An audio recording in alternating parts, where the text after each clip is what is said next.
and welcome to today's webinar, SQF Edition 10, What's Changed, How to Prepare, and Key Deadlines for a Smooth Transition. My name is Irene Zickas, and I will be your host for today's session.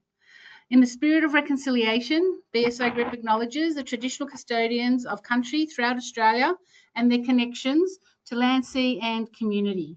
We pay our respects to their elders, past and present, and extend that respect to all Aboriginal and Torres Strait Islander peoples today. Thank you for joining us. You are currently in listen-only mode. However, we encourage you to participate throughout the webinar by submitting your questions using the questions panel, and we'll answer as many of those as possible during the Q&A session and at the end, and any unanswered questions will be followed up after the webinar. A recording of today's session will also be shared with everybody. Please bear with us if we experience any technical difficulties. We'll work quickly to resolve them. Today's webinar will explore the significant changes introduced in SQF Edition 10. We'll also discuss the transition timeline and what you should be doing now to prepare for audits commencing in January 2027. I'm now pleased to introduce today's presenters. Damien is the Australian Asia Pacific representative for the Safe Quality Food Institute and is a highly respected food safety professional with extensive international experience across retail, manufacturing, insurance and government sectors. And Swashna leads the BSI Food Retail and Supply Chain Delivery team across Australia and New Zealand. She oversees technical compliance, certification delivery, client support and auditor competency across BSI's food assurance services. Please join me in welcoming Swashna and Damien to begin today's presentation. Thank you. Thank you, Irene. I will jump in here. Thanks for the introduction. As we kickstart the webinar, I'd like to reach out and say thank you again, Damien, for joining along and facilitating, coordinating this with BSI Group. It's really, really wonderful to have the key insight impacts and the knowledge around the new Edition 10 that's upcoming. So I will hand it over to you in a second, but just before I do that, very quickly for our forum attendees, I just wanted to run through who BSI are. So we are a purpose-led organisation and we have been operating for over 120 years, spanning across client delivery over 195 countries. We create impact through very unique combinations of services and solutions, and you'll see there on the slide, we do have 4 streams of services that we work across, spanning the knowledge solutions there, where we bring our experts together from all over the industry and world to facilitate and develop local, national and international standards. The second one there, we work in the sector of assurance services, which provides the core activities related to the accreditation and certification of our clients' internal and supplier audits and our training portfolio.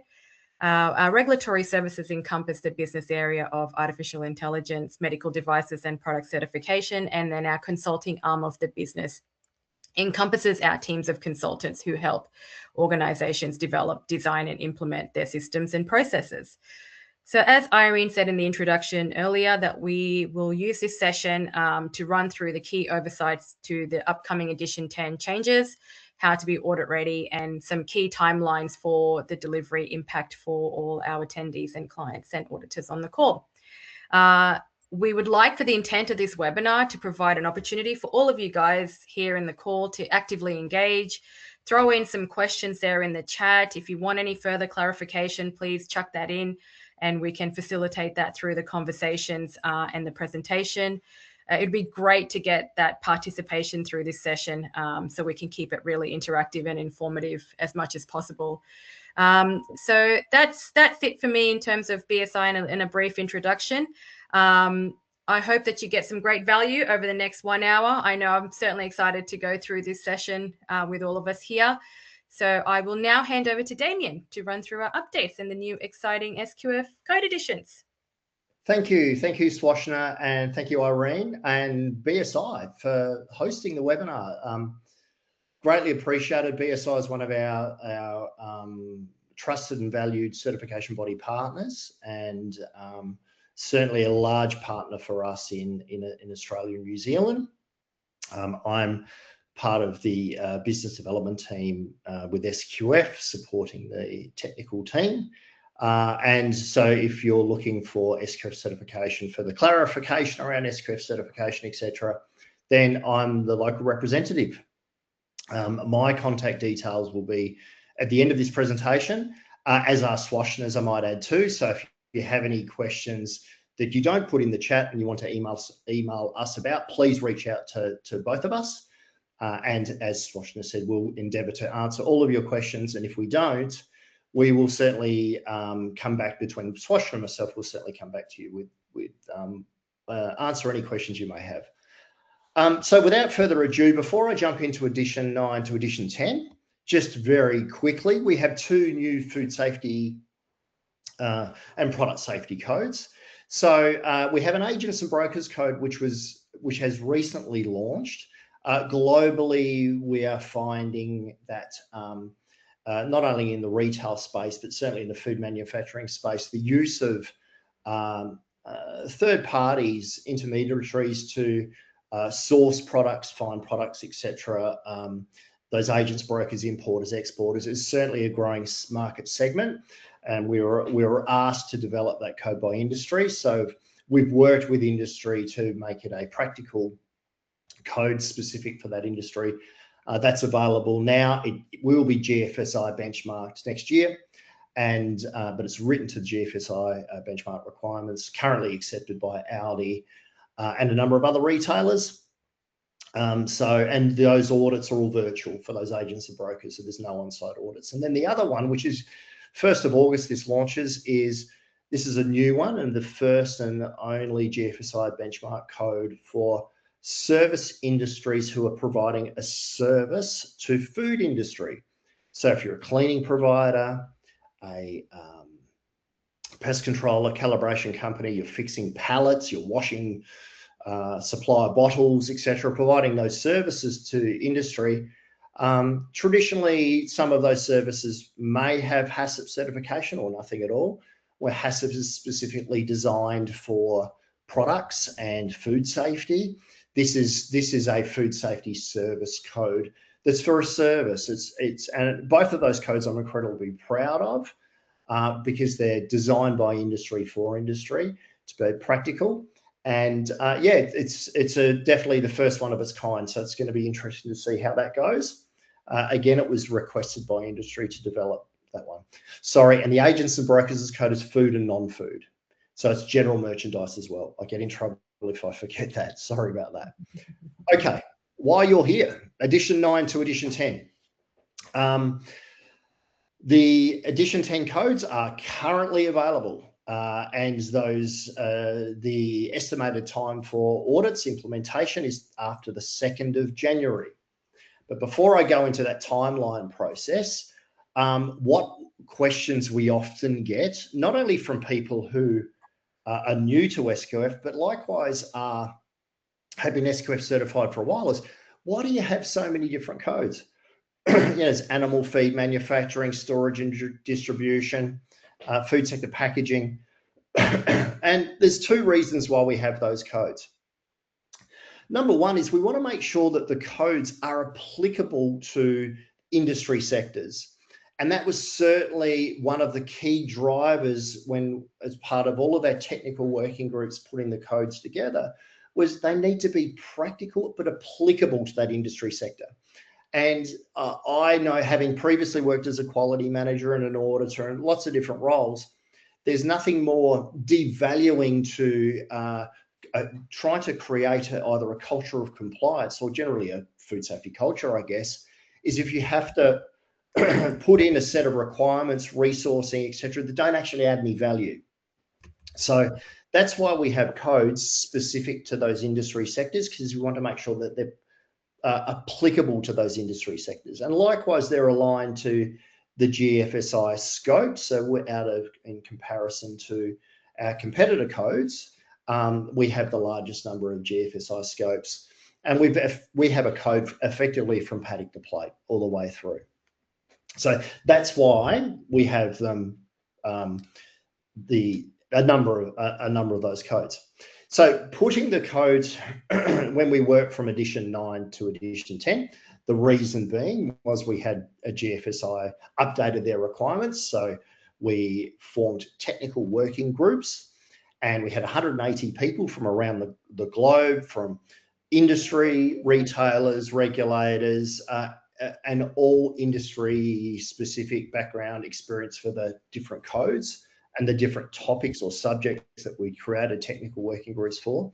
So our codes were written by industry. Yes, we had to meet the GFSI requirements, but this wasn't just SQF saying you will have this, you will have that in the code. It's actually from the ground up. Every word is scrutinized in the code, excuse me, codes, to make sure that it's coming from an industry perspective.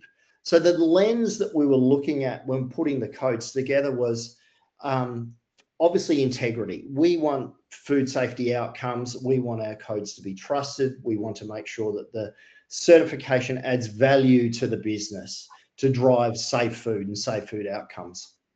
Absolutely, number one. But as I said, we also wanted to make sure that they're applicable to the relevant industries. Hence, we had the technical working groups from those industries. But we also wanted to have the lens of, are they practical?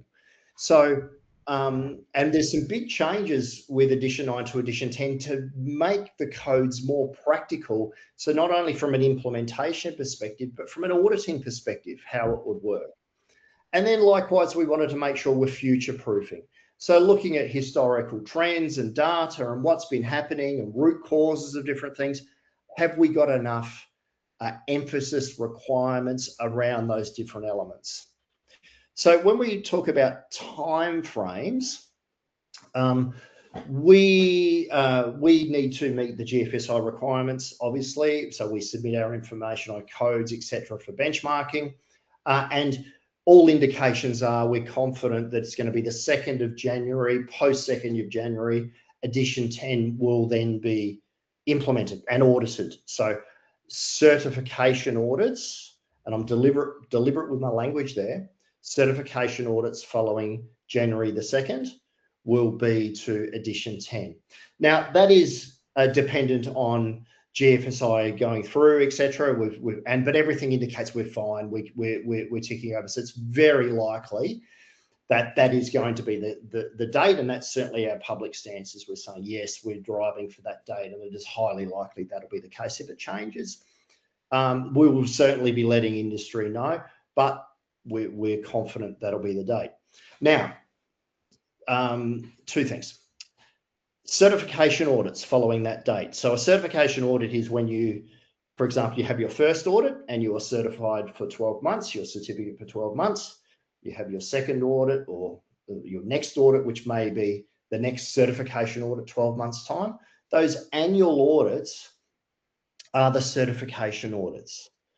Now, if you have what we call a surveillance audit. So let's say you have an audit, a certification audit in October this year, and you, under the existing scoring system, you get a good score, a reduced score, and that qualifies you, sorry, a comply score. So that qualifies you to a surveillance audit, which means a 6 monthly surveillance audit. So if your certification audit's in October, it will then mean your next 6 monthly surveillance audit in March will be to Edition 9. Okay, so your certification audits following January the 2nd will be to Edition 10. Now, that being said, don't wait. You can, by all means, you can go and start implementing all of the requirements now, straight away. And if you're meeting Edition 10 requirements, you will be meeting Edition 9 requirements, apart from one caveat, one thing. So if you implement Edition 10 today, the Edition 10 codes today, and you're audited to Edition 9, there's one element which you could get it scored against. So the element is with Edition 10, sorry, with Edition 9, the requirement for internal laboratory proficiency testing. So the requirement for Edition 9, it is annual proficiency testing when we're talking about pathogens and internal laboratories. However, with Edition 10, it's risk-based. The frequency for proficiency testing is risk-based. So that's the only caveat, and that's if you have an internal laboratory. We changed that to be in line with ISO 17025 for laboratory testing. So apart from that, you can start implementing Edition 10 requirements today, and you'll have your Edition 9 audit, and you can still be certified. That's the only caveat. A couple of the changes we did, the code is now digitized, and when I heard the code was digitized, I thought, oh, what's that? The codes are digitized. Okay, they're in line. I'm not quite sure what that means. There's some benefits to having it digitized. So for a lot of businesses may be certified to 2 codes. So for example, the food manufacturing code and the quality code. Now, what you can do is you can actually go to sqfi.com and you can choose your food sector categories, your code, etc. And if you've got multiple codes, what it will do, it'll combine the codes into one document and highlight the differences. So where previously you had to go, okay, here's one code, I've got to meet all those requirements. Here's another code, I've got to meet all those requirements. There's some duplication there. This will actually combine it into one. There's also some additional benefits being you can use the code online, so AI interactive, etc. You can still download the code, but having it digitized gives you some flexibility and makes it a lot more user-friendly to get access to the code or the codes. I must draw your attention to, when you're going from Edition 9 to Edition 10, one of the key things, really important, is there's lots of guidance documents. So there's, for example, 2 new requirements or 2 new stronger requirements, I should say. One is change management and the other one is food safety culture assessment plan, which we'll talk about coming up. We've got guidance documents for those. So these guidance documents are not auditable, okay? But they're guides to give you the intent. What does it mean? How would we then work to make it apply? We update the guidance documents regularly and add to the guidance documents regularly based on industry feedback. If we're seeing trends and issues, etc., we will then build the guidance documents. So we are strongly recommending to industry and also to our auditors as well. Those guidance documents are really important when you're talking about the application of the code. Now, the other one, which I know businesses are using already, and this is a screenshot, so it's probably not the best example, but it's a screenshot of the food manufacturing code. So if you go to SQFI and go to the SQF code, and then it'll come up with the actual different codes, and you go to Edition 10, on the right-hand side, you will see down the bottom there's a change document. And that, for the codes that you're working with, that'll actually is a downloadable Excel spreadsheet that lists Edition 9, Edition 10, and the differences. And I know a large number of businesses that are actually using this document as part of change management, but they're also using it as part of their gap assessment to go through, okay, here's our gaps, how do we do this, what do we do, etc. So that is an incredibly useful document, and I thoroughly recommend getting that. Now, if you can't find that document or those guidance documents, reach out to Swashin and myself, and we'll be more than happy to point you in the right direction for those.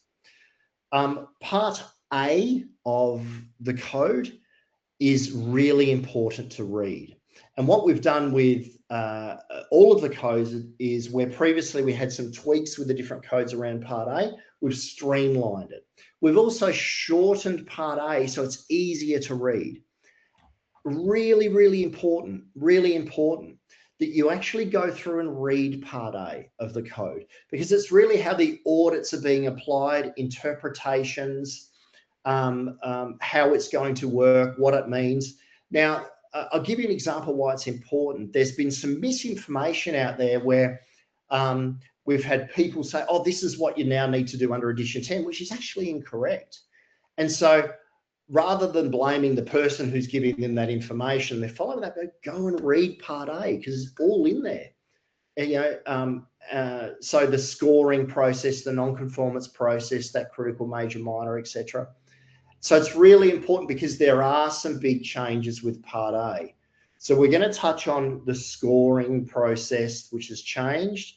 the vertical audit approach, which has changed.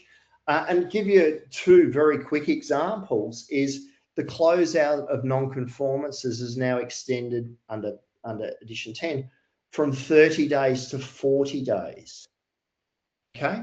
Now, remember, under SQF, you're not certified until you close out your minors and majors. So you still have to go and address it. But not the only reason, but a big part of the reason why we've extended that time frame is to make sure the business is actually doing that root cause analysis appropriately to address that corrective action. So longer term fixes, not just to tick and flick. And when we do technical reviews of audit reports and review non-conformances, etc., one of the key things that we can pick up is that the corrective action is not really aligned to the root cause, or the root cause hasn't been done correctly.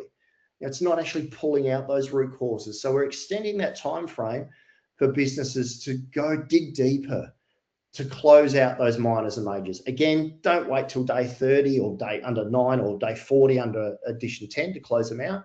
You're not certified until you, so if you can close them out straight away, fantastic, great. So that's one example of one of the changes, but please go in and read Part A. The vertical audit approach. So traditionally under the SQF program, the auditors have a checklist and they work through the checklist, management commitment the way through. Generally, that's what happens. We want the audits to be like the code, which is a combination of mandatory and risk-based approach.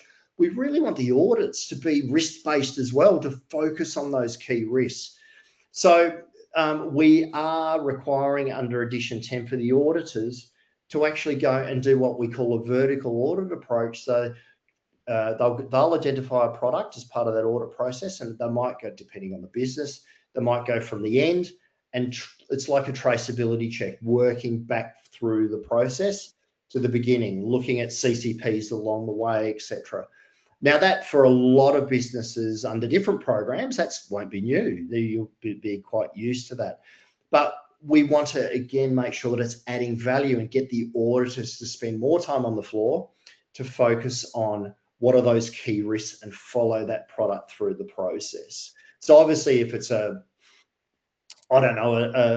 small goods operator where you've got slaughtering and boning at the beginning and then you've got ready to eat afterwards, you wouldn't be going to slaughtering and boning first.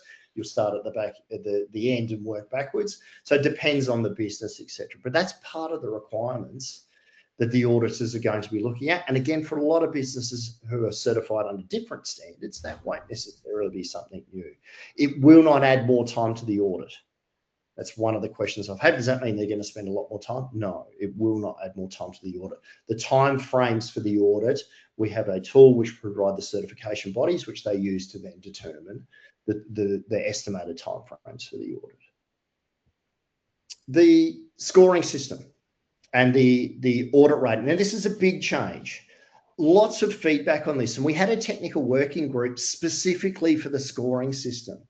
So you may remember, or you will remember, for those who implemented Edition 9 and previous ones, we have a minor under Edition 9, you take off 1 point, a major, you take off 5 points. We've got 96 to 100, which is excellent. You're 95 to 86, which is good. You're 85 to 70 comply, and less than 69 is fail. So that will be gone under Edition 10 for your certification audits.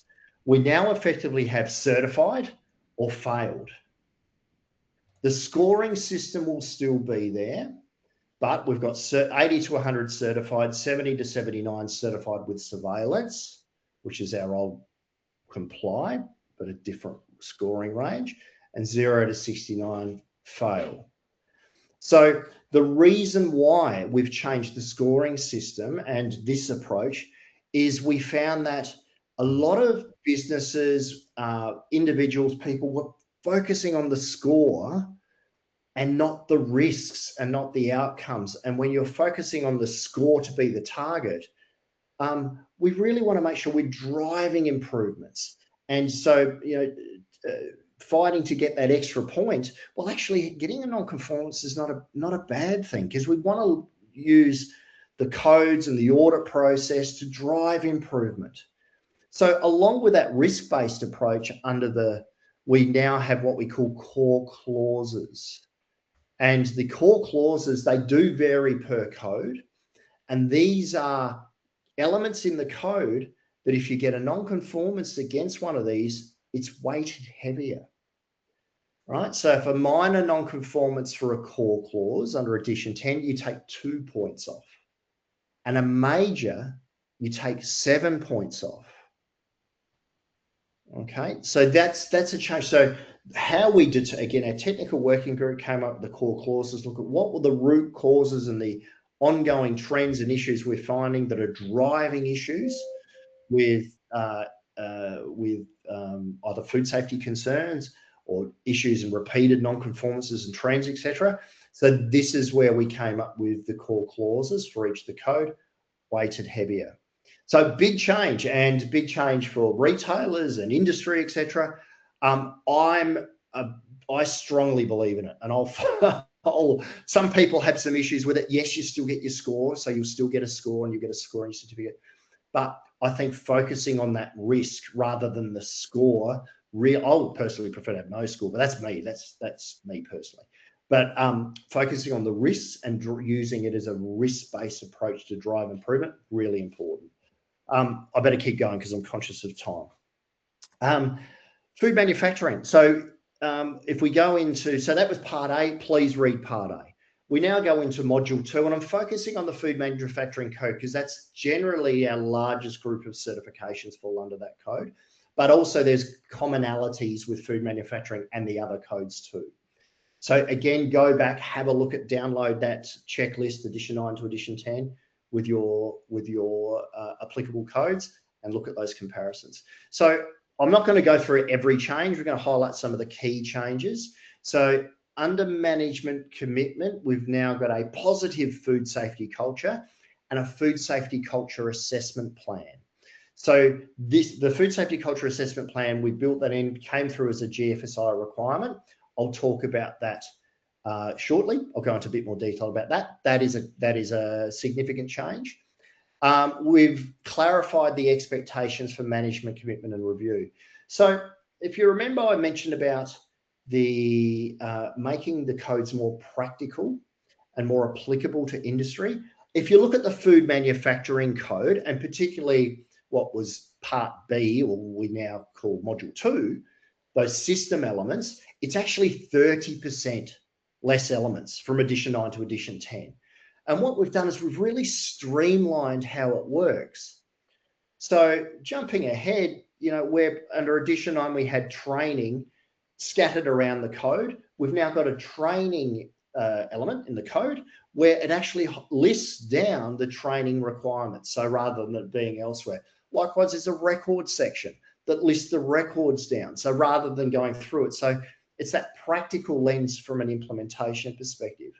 So with management review and updates, we've actually broken it down for monthly and annual. Now you can do it more frequently. Okay, that's okay, that's fine. But monthly trend reviews and then annual reviews, and we've written down that minimum criteria that should be covered off as part of that process. We've also clarified some of the responsibilities for the practitioner. Now, for the most part, that stayed the same. The practitioner have a responsibility to know and understand SQF HACCP training. That's all still in place. But one of the key things is the primary practitioner must be employed at the site while they're designated. Now, that was implied previously, and it was generally covered, but we would always get questions. So the primary practitioner must be employed at the site as the designated practitioner. The secondary or backup practitioner may work at a head office or cover multiple sites, but that primary one must be employed at that site as they are the designated practitioner. The other one too, under the practitioner requirements, is the practitioner must escalate food safety issues to management. And I actually think that's a really good one, and part of the driver why that's in there is it then gives them the opportunity to say, hey, the code requires us to let you know about these and drive these improvements. So there's some tweaks around the practitioner requirements. Documentation of records, that's, again, we've streamlined that process to make it easier to implement. The product development and implementation, so this is where product realization and development. So we've included a requirement to assess the food safety requirements for new reintroduced products, which does tie in with change management, which again, I'll talk about in a minute. So food safety culture and food safety culture assessment plan. So if you see on the left-hand side of your screen, and that's straight out of the code, there is 4 key elements that you need to be covering off as part of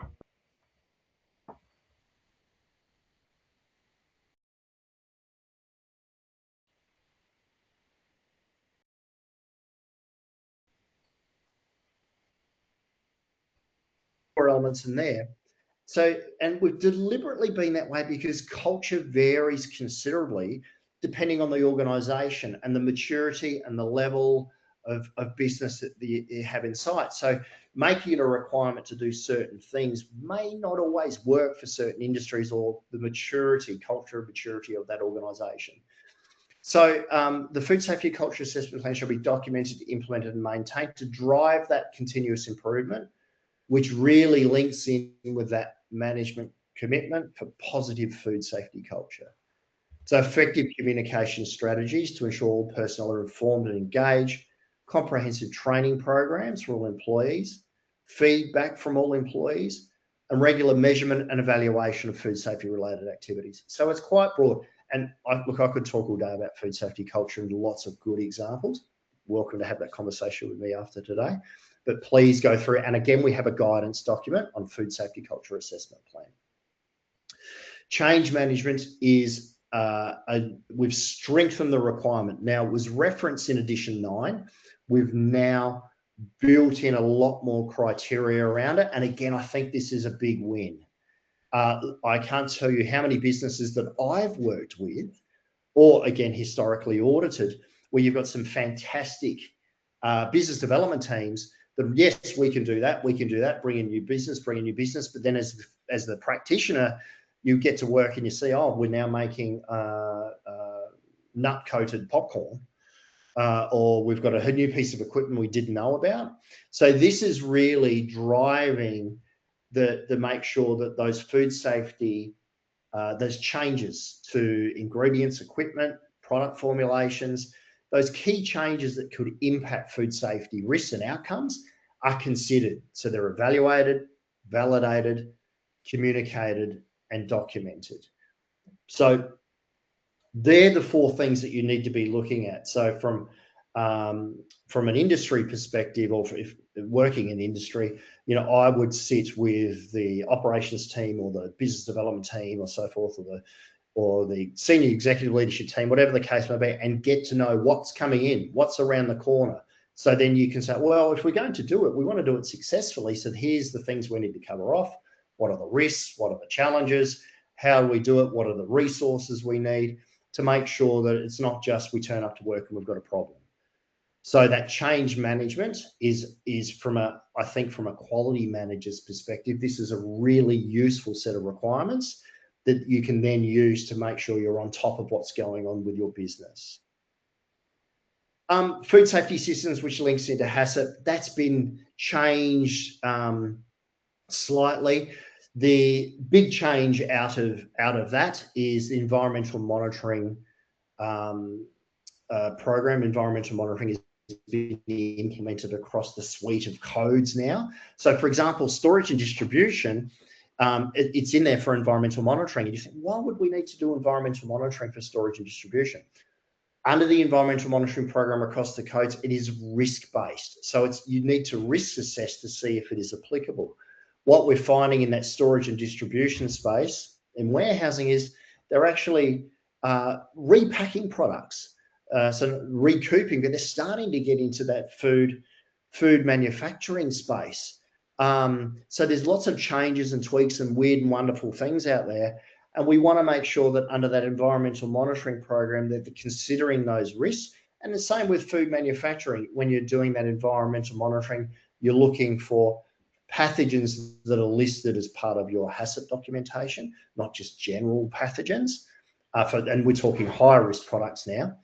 And then you're hunting for the bad bacteria. You're not just swabbing to get the good results.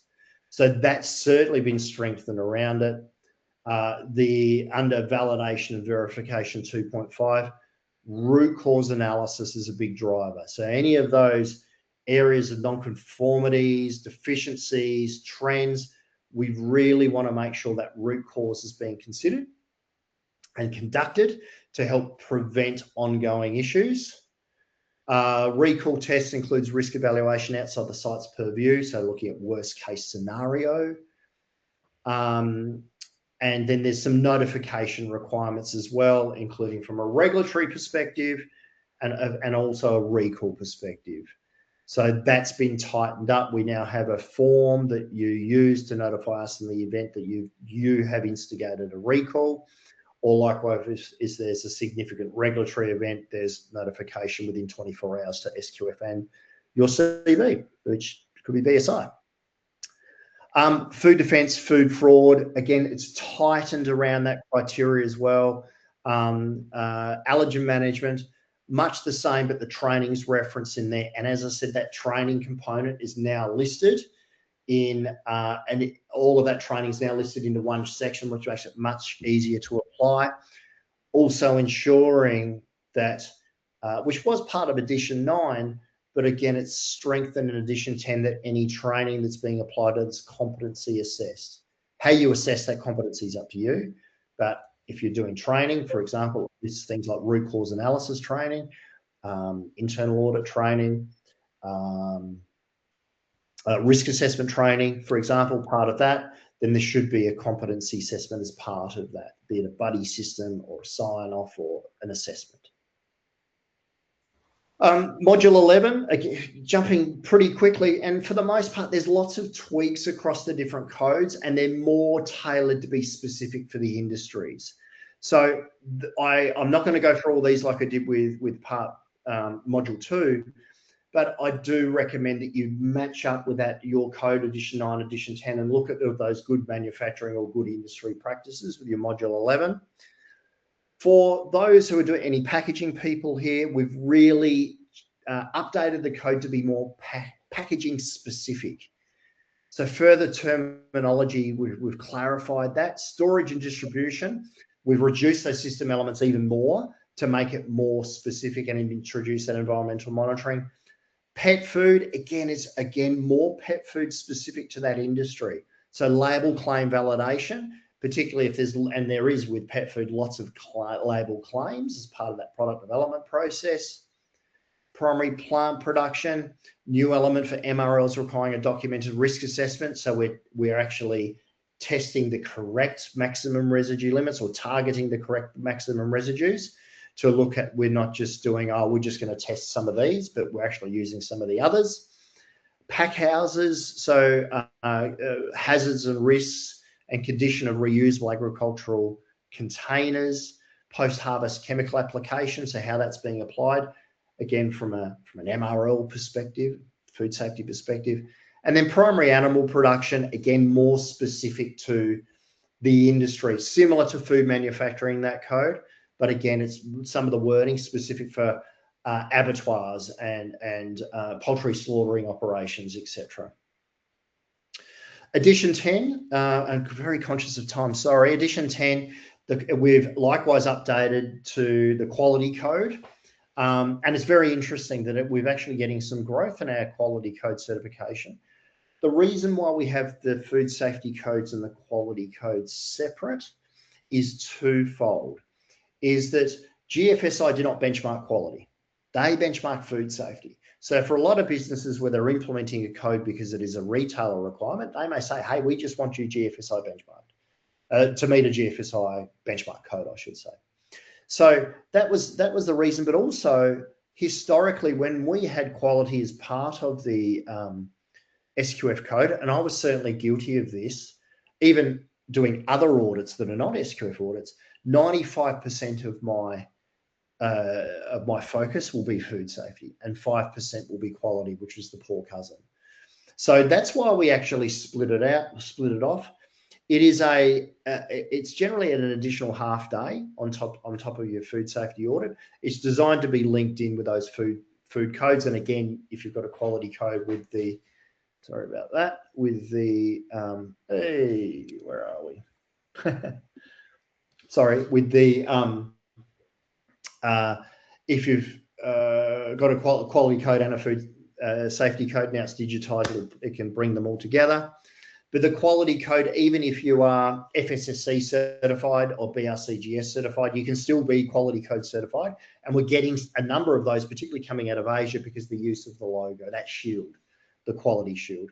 So you can use the SQF quality code, not only for product quality, but for business efficiency. And we've certainly got some testimonials from businesses who, once they've implemented it, it's product quality, not systems quality, so product quality to drive improvements.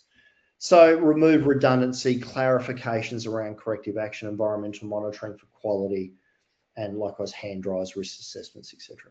So my top 10 to finish off, and apologies, Swashna, I've gone a little bit over. We've certainly changed how the scoring works. So from those core clauses and that scoring system, focusing on a more risk-based approach. The vertical audit approach, I think, is a big win, where it should be adding value to that audit approach. The closeout of those non-conformances from 30 to 40 days is in there. We have updated, likewise, the appeals, complaints and disputes process, which again is part A, read part A. That food safety culture assessment plan really brings back and it links in almost that verification of food safety culture to drive improvements. Spelling out the monthly reviews and management reviews, I think that's a good thing under management commitment. Environmental monitoring program that's definitely strengthened, and it's risk-based. Change management, that's my favorite part because I can see some massive wins with industry across that. And we have, which I didn't touch on, but there's added additional adherence to customer requirements. So we are finding that a lot of business, quick service restaurants or retailers who accept SQF, they don't require another code. They want to make sure their products are covered under the scope of the audit. So we have built that in, that if that's a part of the scope, then that gets built in as part of that scope of the audit. The recall response and that notification. So we don't put that notification in so we can say, hey, right, Joe Blow's business, you're suspended. Not at all. We take a step back, but we want to get visibility around what's going on in industry and really what the root causes are so we can help prevent them from happening. And likewise, that digital code experience, different languages, bringing the codes together. If you're looking at, for example, if you're a pet food manufacturer and you're looking to start doing canning, then you can put that in and it actually says, okay, well, you now need to do the food manufacturing code and the pet food code, but it brings it in together into one document. Definitely some benefits there. I do need to mention that if you're welcome to if you're lucky enough to head over to the States, March the 23rd to the 25th, we have our International SQF Unites conference. Generally very well attended, and so I actually know a number of people from Australia and New Zealand who are heading over to that. So I have to do a plug on that. And then there's our contact list. So we have people globally, Taiwan, Spain, not just America and Australia, Japan. So we've got a suite of people globally there to support. That's my email address on the right-hand side to any local questions, Asia Pacific questions, concerns, etc. There's myself and likewise Umi, who you may know. She's based in Sydney as well. So we've got two resources in Australia. But yeah, thank you. Swashna, are you still there? Yes, I'm still here. Thank you, Damien, for going through the updates there and some timelines and some audit preparation and effective tools there for our certified sites and attendees who have joined in today. Irene, I believe I'm handing over to you to run a poll. Hopefully you're there online. Maybe. I'm here. I am here. But I thought we were handing over to you first before we did the poll, because we can then wrap up afterwards. I'll just leave it for you to No, finish. all good. Let me know. I haven't seen any questions come through my chat here, so I'm not sure if there was another forum of questions that have come through. No problem. No, but I did have, actually, Damien, I did have a question for you. Right. So it was sort of brainstorming around the audit approach. You go in there, you know, you commence your entry meeting. My question was around the vertical audit approach. Is it beneficial for suppliers in terms of their audit preparedness and readiness to perhaps have, right, these are the detailed scope of products. This is our, you know, finished product list, our SKUs. This is what, you know, our SQF certification covers. Is it ideal for our suppliers to have some of that information now audit ready? Because typically in an audit process, that type of review of those product types and selections are usually done in the trace audit component. But now that we're moving towards the vertical audit approach, is that a suggestion or a way to help our clients to be audit ready? Yeah, sure. So certainly part of, if I go back a step, part of the contract that the business will have with the certification body will be, here's our scope of operations, our products, etc. So certainly the auditors should have some purview around what before they get on site. Obviously, and I know you're across that, Swashna. But then when effectively when they do that vertical audit approach, the auditor will be going on site and look at what's operating today, because they want to follow back around what's actually in operation at that point in time, selecting a product with the site, and then and it's effectively doing that traceability check. But you're going through from what's operating at that point in time and working way through the process. So again, for a lot of businesses, that won't necessarily be something new. But and I do even know some SQF auditors have been doing that similar approach anyway. And it's really to drive on focus on that operations, not just focusing on that checklist and the documentation side, and really looking at what are all those potential hazards being looked at, how are those CCPs operating as part of that process walkthrough. Is it traceable as part of it? So yes, if they can be prepared on the day to go, okay, well, here's what we're operating, this is what we're looking at. Do we have our things organized? Now, of course, I would be silly, and having worked in industry, to say that people don't, the auditors coming won't do anything. Yes, there's generally some preparation before the audit, but certainly having those documentation available and ready, and for those different types of products and process, and you're in operation, will support that vertical audit approach. Thank you. That was my one and only question. The other question I did have you covered off in super detail when you went through change management and the protocols. I don't believe we have any other questions in the chat or any hands up at this stage. So just before I hand it over to Irene for our attendees, if there is any questions, if you wanted to reach out, you've got the contact details there of Damien, and we've got a BSI slide of our information to contact as well. So following the end of this webinar, please feel free to reach out in any one of those channels, and we'd be more than happy to provide you a response. So thank you from my end and Damien's end as well there, and I'll now hand it over to you, Irene. Thank you so much, Swashna. So yes, we do have a quick poll, if that's okay. Would your organisation benefit from any additional support to prepare for the latest edition 10 of SQF? So if you let us know by answering the poll, that would be great, and we can then connect with you after the webinar to see what we can do to support your needs. So we'll leave that up for a little bit, but there was another slide for Swashna, but I don't know where it went in amongst all the slides that we have there. But thank you so much for everybody joining us. Thank you, Damien and Swashna, for those insights. It's really appreciated. And thank you to everyone who joined us today. We hope that the session has provided you with a clear understanding of the key changes and the transition timelines and the practical steps to help your organisation prepare with confidence. Again, a recording of today's webinar will be shared with you shortly.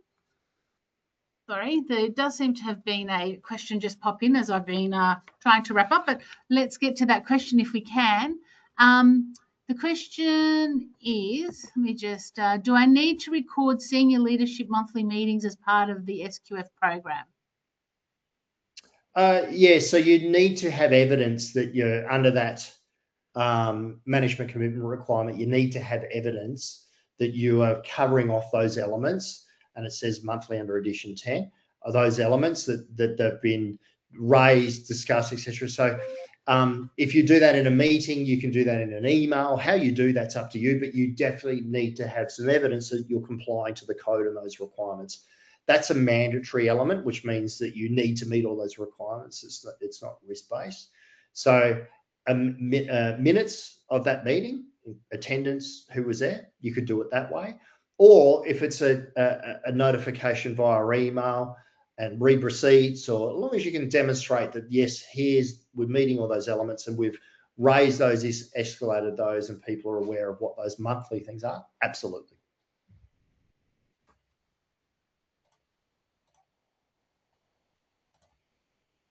Thanks for that, Damien. That seems to be the only question that has come up there just towards the end.